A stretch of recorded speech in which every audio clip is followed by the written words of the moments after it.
कल्पना कीजिए कि बिहार की धरती पर सदियों से सुरक्षित हजारों दुर्लभ संस्कृत पांडुलिपियां और इन्हें पढ़ने, संरक्षित करने और पूरी दुनिया तक पहुंचाने के लिए हाथ बढ़ाए दुनिया के सबसे प्रतिष्ठित अकादमिक संस्थानों में से एक ऑक्सफोर्ड से जुड़े विद्वान। क्या मिथिला एक बार फिर विश्व के ज्ञान केंद्र के रूप में अपनी पहचान बना सकता है? नमस्कार, आप लोग देख रहे हैं सारसा नाउ और मैं हूं आपके साथ संदीप मिश्रा। आज की हमारी ये विशेष रिपोर्ट इसी ऐतिहासिक पहल पर है।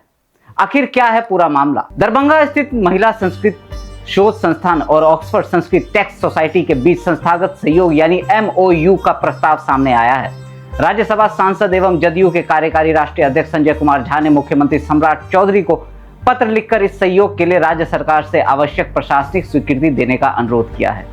इसके साथ ही उन्होंने ऑक्सफोर्ड संस्कृत टेक्स्ट सोसाइटी के संस्थापक अध्यक्ष और ऑक्सफोर्ड विश्वविद्यालय के वरिष्ठ संस्कृत विद्वान प्रोफेसर दिवाकर आचार्य का आधिकारिक प्रस्ताव भी मुख्यमंत्री को सौंपा।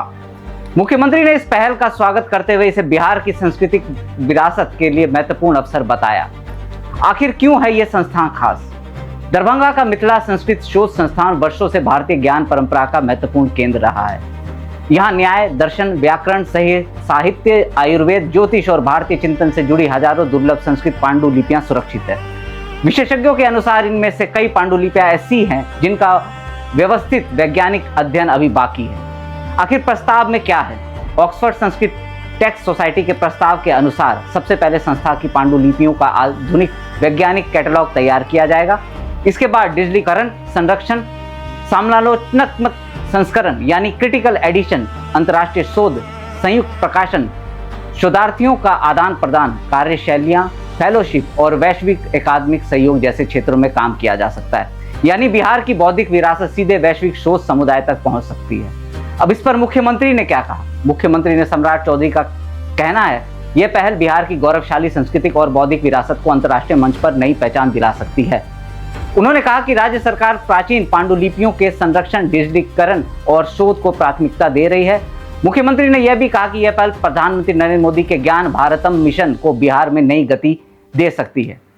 इसे पहले भी बड़ी मंजूरी मिल चुकी है। जनवरी 2025 में तत्कालीन मुख्यमंत्री नीतीश कुमार ने अपनी प्रगति यात्रा के दौरान मिथिला संस्कृत शोध संस्था के आधुनिकीकरण की घोषणा की थी।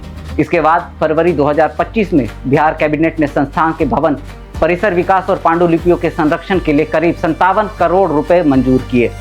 वर्तमान में इस परियोजना पर काम जारी है। इससे आखिर बिहार को क्या मिलेगा? यदि यह प्रस्तावित सहयोग अंतिम रूप लेता है तो बिहार के शोधकर्ताओं को अंतर्राष्ट्रीय विश्वविद्यालयों के साथ काम करने का अवसर मिलेगा।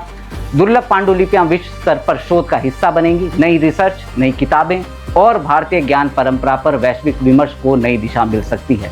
इतना ही नहीं, मिथिला संस्कृत शोध संस्था एक बार फिर भारतीय ज्ञान परंपरा के प्रमुख वैश्विक केंद्र के रूप में उभर सकता है।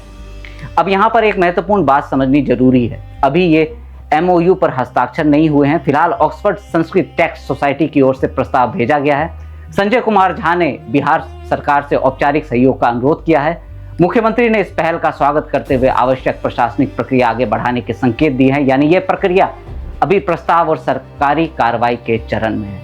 अगर यह साझेदारी तय होती है तो यह सिर्फ दो संस्थानों के बीच समझौता नहीं होगा, बल्कि सदियों पुरानी भारतीय ज्ञान परंपरा को दुनिया के सामने नए रूप में प्रस्तुत करने की एक बड़ी पहल होगी। अब नजर इस बात पर रहेगी कि प्रस्तावित MOU कब अंतिम रूप लेता है और बिहार की यह ऐतिहासिक धरोहर वैश्विक मंच तक कब पहुंचती है। आप लोग बने रहिए हमारे साथ और देखते रहिए सारसा नाउ। नमस्कार।